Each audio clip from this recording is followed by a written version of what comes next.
प्रपंच यहाँ कर रहे थे, मैंने एक बार उनके बीच में नहीं बोला। अब कम से कम सुनने का मादा रखा कीजिए।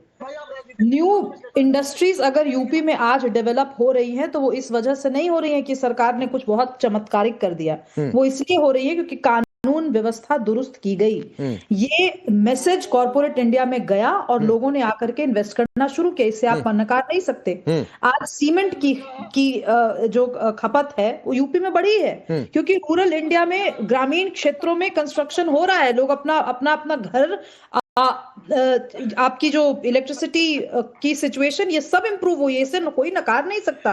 और ये मैं नहीं कह रही हूं, ये कोई भी त्रिपाठी जी ही अपनी एसयूवी उठाए और घूम जाए एक बार पूरा यूपी। बुंदेलखंड रीजन, बुंदेलखंड वाला इलाका जो बिल्कुल ही एकदम अछूता रहता था हर तरीके के डेवलपमेंट से, वो आज हब बन रहा है। ठीक नहीं, लेकिन शिवराज साहब एक मिनट, मैं आता हूं रिजवी साहब आपके पास भी। शिवराज साहब एक चीज है, ये बात इसलिए, ये तो देखिए अभी ट्रेलर है, ये 2-3 दिन बाद ये दौरा शुरू होना है। 23 फरवरी से पहले सिंगापुर जाएंगे, फिर जापान। लेकिन बात ये नहीं है, बात ये है कि भगवा विरोध वाली बातचीत, वो मानसिकता जापान सिंगापुर के मीडिया में चर्चा हो रही है कि देखो भारत अपनी जड़ों से जुड़ा है। ये थ्योरी क्या आपको नहीं लगता है कि ये आगे बढ़ेगी? नहीं, मैं इस बात पे इसलिए बहुत ज्यादा बोलना नहीं चाह रही थी क्योंकि इस पे बोलने का मतलब नहीं बनता है जब इंटरनेशनल ऑडियंस ही इस बात को स्वीकार कर रही है कि भारत अपनी जड़ों से जुड़ा है। हमारे रिप्रेजेंटेटिव योगी जी जा करके भगवा वस्त्र में अगर अपने साथ साथ अपने स्टेट का रिप्रेजेंटेशन कर रहे हैं तो इस सत्य को प्रमाण की क्या आवश्यकता है? अब इसमें यहां लोकली, डोमेस्टिकली ये लोग जो कयास लगाना है वो लगाएं। आज जापान में आप चले जाइए, जापान में चले जाइए, सिंगापुर में चले जाइए, किसी भी ऐसे देश में चले जाइए जो डेवलप्ड किया और अपनी जड़ों से जुड़ा हुआ है, वो इस बात का सम्मान करेगा। इस बात का सम्मान वो लोग नहीं करेंगे जिनको अपने भारतीय होने से, अपने हिंदू होने से, अपने कल्चर से दिक्कत है। नहीं, वो इसलिए भी नहीं करेंगे शिवराज साहब। जापान में अपनी भाषा छोड़ करके अंग्रेजी का उतना प्रचार नहीं है। हाँ, वो इसलिए भी विरोध करेंगे क्योंकि कांग्रेस की सरकार रहते हुए इस देश में भगवा आतंकवाद की थ्योरी लेकर आई है। तो जाहिर सी बात है ये बात अभी आगे बढ़ेगी, मैं कह रहा हूं, और नोट डाउन करिए कि इस पर आने वाले समय में कितनी डिबेट्स होती हैं, आप ये देखिएगा। लेकिन रिजवी साहब एक अंतिम बात, हाँ बोलिए शिवराज, एक अंतिम बात कहना चाहती हूँ राकेश जी। ये लोग जो भगवा आतंकवाद जैसे शब्दों का प्रयोग करके आगे बढ़ना चाहते हैं अपनी राजनीति में, उससे कहिए ये सिर्फ डाइवर्सिटी पर ही अगर टिक जाए, नहीं कि आला नेता खड़े हो जाए किसी भी मंच पर, ये खुली चुनौती है उनको, किसी भी मंच पर खड़े होकर के भारत की 15 भाषाओं में सिर्फ नमस्कार करके शुद्ध बता दें। ये डाइवर्सिटी की बात करते हैं, ये हमें सिखाएंगे कि डाइवर्सिटी क्या है। ठीक है, मैं आऊंगा। संदीप त्रिपाठी रुक जाइए, रिजवी साहब है वो भी डिबेट में ही है, फिर कहेंगे नाराज हो जाएंगे कि स्टूडियो में रखकर नहीं बुलवाया, तो रुक जाइए, सब लोग काउंटर कर लीजिएगा, रुक जाइए। रिजवी साहब, एक और टॉपिक छेड़ा गया है, पवित्र रमजान का महीना है, सुप्रीम कोर्ट की गाइडलाइन है और उस पर लाउड स्पीकर, क्यों ये छेड़ा गया? बहुत बहुत शुक्रिया राकेश पांडे जी।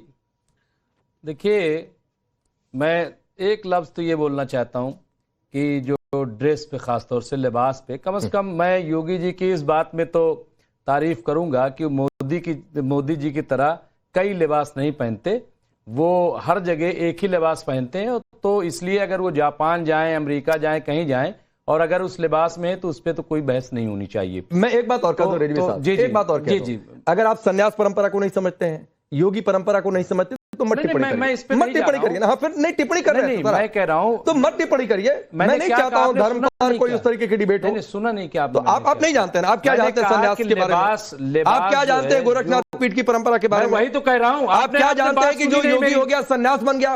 वो मैं इसलिए ये बात बोला। आप मैंने क्या कहा, आपने सुना ही नहीं।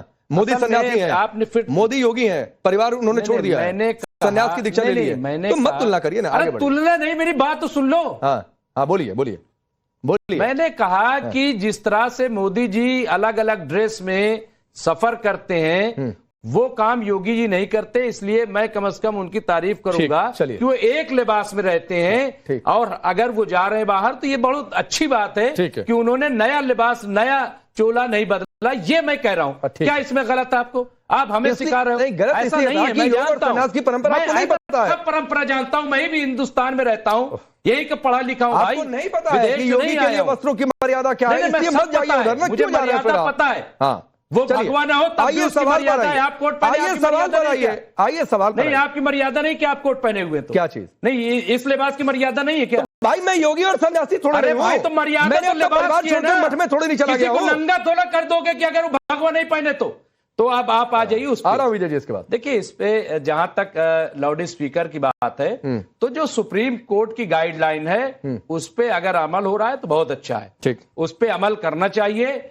और जितने रमजान के लोग हैं जो मुसलमान हैं, रोजा रखते हैं, मस्जिदों में अजान देते हैं, मैं उनसे कहूंगा कि जो सुप्रीम कोर्ट की गाइडलाइन है उसको वो फॉलो करें। नहीं, ठीक है, लेकिन सपा तो दूसरी कह रही है तरफ, कि बजाने दीजिए देखिए, कहीं भी। सपा को बोलने का कोई हक नहीं है। कहें?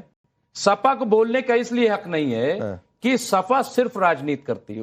वो मुसलमानों के हक में कभी नहीं सोचती कुछ, सिर्फ वोट बैंक उनका इस्तेमाल करती है, उनके हक में कुछ नहीं है। 12 से 17 तक जो हालात थे, ठीक है, एक तरफ मुसलमान रो रहा था, दंगे से पीड़ित था, और सफाई में नंगा नाच हो रहा था, तो आप उसकी बात ना कीजिए। तमाम आप ही लोगों ने चलाई थी, मैं नहीं चला रहा हूं। तो इसलिए समाजवादी पार्टी तो कम से कम इस तरह की बातों में बात ना करेगी, उसको बोलने का हक ही नहीं है। पूरा 600 दंगे हुए, 12 से लेकर के 17 तक 600 दंगे हुए और किसी को सजा नहीं हुई।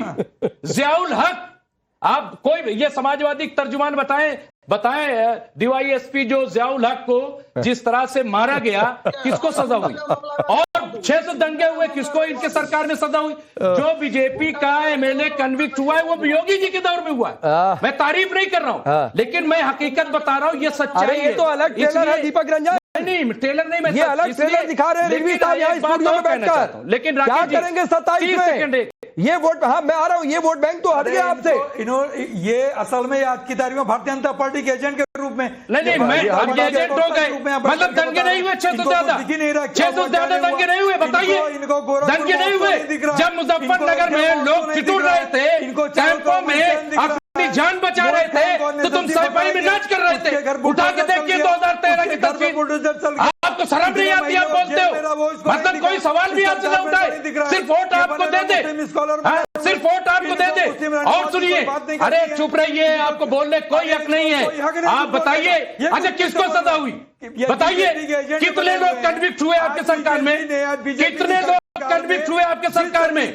आपके सरकार में कितने लोग कन्विक्ट हुए हमें बताइए। और मुसलमानों का क्या डेवलपमेंट हुआ आप बताइए, क्या मुसलमानों के लिए आपने किया? 2012-17 दीपक रंजन कुछ भी आपने किया। बीजेपी भी कुछ नहीं कर रही। विजय शर्मा आपको बड़ा आनंद आ रहा होगा, मुसलमानों पे सियासत, विजय शर्मा आपको बड़ा आनंद आ रहा होगा कि रिजवी साहब जो अभी तक आप लोगों की खिलाफत की, आप लोगों ने मुसलमानों को टारगेट पर ले रखा है, वो तो सपा कांग्रेस को ही बता रहे हैं कि मुसलमानों का सबसे बड़ा दुश्मन यही दोनों पार्टी है। माननीय न्यायालय ने उनको राकेश जी ये तो सर्वविदित सच्चाई है, वो बताएं या ना बताएं, सबको नहीं पता है क्या कि वहाँ किस तरह का नाच हो रहा था, किस तरह से फिल्मी सितारे आ रहे थे, और वहाँ सर्दियों की रात में हिंदू और मुस्लिम दोनों सड़कों पे थे।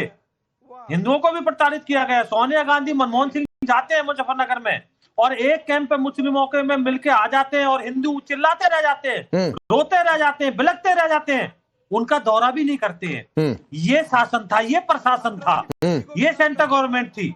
शर्म आनी चाहिए ऐसी सरकार को संदीप जी, जो एक पक्ष की ऐसी इस तरह की बातें करती है। बीजेपी की भी वैसे ही है, जहाँ तक समाजवादी की भी बातें करते हैं। एक ही सरकार अच्छी नहीं है, वो बहन मायावती जी की थी 2007 से 2012 तक। आप क्या बसपा में जा रहे हैं? आप क्या बसपा में, आप बसपा में जा रहे हैं? बुलेट नहीं, बसपा में जाने तो यही क्लियर कर रहा था भाई, तो यही क्लियर कर रहा था कि आप बसपा से जुड़ गए हैं। इसका मतलब रिजवी साहब जिन्हें अभी हम सिर्फ इस्लामिक स्कॉलर के तौर पर जानते थे, नहीं जाइए ना। नहीं, हम देखिए, ठीक है, मैं तो यही जानता था भाई।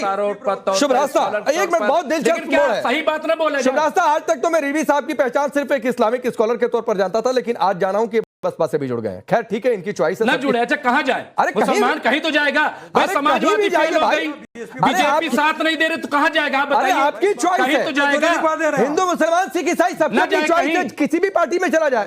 ये कोई वोट बैंक किसी की प्रॉपर्टी थोड़ी है, कहीं तो जाएगा ना। कोई वोट बैंक किसी की प्रॉपर्टी नहीं है। हिंदू मुस्लिम सिख ईसाई कोई वोट बैंक किसी की प्रॉपर्टी नहीं है, किसी राजनीतिक पार्टी की प्रॉपर्टी नहीं है। लेकिन शुभराज जा रहा है, इसलिए ये दिलचस्प मोड़ है। ये कह रहे हैं कि मुसलमान बसपा की ओर, ये कह रहे हैं मुसलमान सपा और कांग्रेस में जाएगा नहीं। उधर भगवा वाला तो ये 27 का चुनाव तो यही होगा कि कौन भगवा के साथ है, कौन इधर है, यही मामला लग रहा है। और इसमें सबसे बड़ा नुकसान सपा कांग्रेस का। आपको भी क्या ऐसा लग रहा है? मैं तो सबसे पहले रिजवी जी को बधाई देना चाहती हूँ कि उन्होंने एक पंथ चुना कि हाँ मुझे इस विचारधारा के साथ जाना है, और वो मायावती जी के साथ जुड़े हैं। एक पंथ चुना कि हाँ मुझे इस विचारधारा के साथ जाना है, और वो मायावती जी के साथ जुड़े हैं। ये शुभ संकेत है देश की राजनीति के लिए। मुझे लगता है कि युवाओं को, चाहे वो किसी भी आइडियोलॉजी के हों, जरूर आगे आना चाहिए और अपना दखल रखना चाहिए राजनीति में। मैं एक मजाक में एक बात कह रही हूँ, अब किसको क्या पता कि किसके साथ किसका अलायंस है। अब बसपा का अलायंस भाजपा के साथ है कि नहीं है, बसपा का अलायंस समाजवादी पार्टी के साथ है कि नहीं है, तो सब भविष्य में नहीं, अभी 2 दिन पहले बहन मायावती जी ने प्रेस कॉन्फ्रेंस करके बता दिया। अब अंदर से कौन मिला हुआ है मुझे नहीं पता है।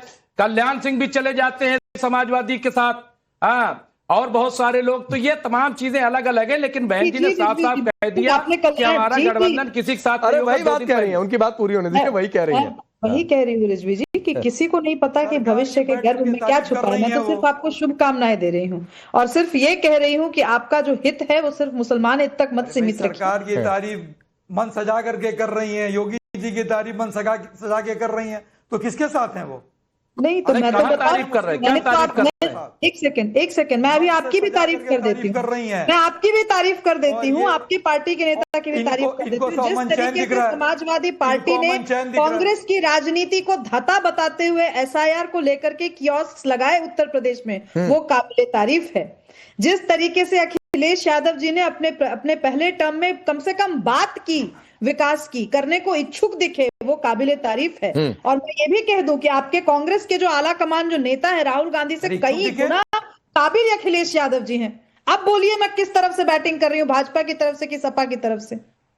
कहिए। बहुत अच्छा लगता है आप लोगों को लेबल लगा देना, लगाइए लेबल। दिखे आप बताने इच्छुक दिखे, अरे आपको विकास दिख नहीं रहा है, आपको डेवलपमेंट दिख नहीं रहा। मैं तो कह रही हूँ कि योगी जी की सरकार के अंदर जो विकास हुआ उत्तर प्रदेश में, दीपक रंजन,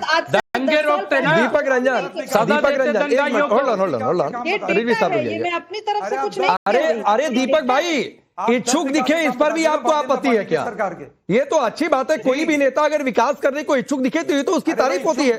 और ये बात बिल्कुल शुभ रास्ता ने सही कही है। मैंने ग्राउंड पर भी देखा कि यूपी में शायद सपा से बेहतर काम किसी ने नहीं किया SIR को लेकर, जितने उनके कार्यकर्ता एक्टिव दिखे हैं। आपकी भी बीजेपी में जाने की इच्छा है तो क्या आप है? ये अब आप सपना देख लेंगे, आप इच्छुक दिख रहे हैं बीजेपी, ये आप सपना देख लेंगे। अब रिजवी साहब बसपा में चले गए तो इसका मतलब थोड़ी नहीं कि शुभ रास्ता भी बीजेपी में चली जाएंगी। सपना आप देख रहे हैं, इसका मतलब थोड़ा नहीं है। भाजपा में जाना हो तो आप आज से 10 साल पहले गए होते, अभी क्या कर रहे हैं? अभी हम चलिए संदीप त्रिपाठी बोलिए, आप बहुत देर से इशारा कर रहे हैं, कोई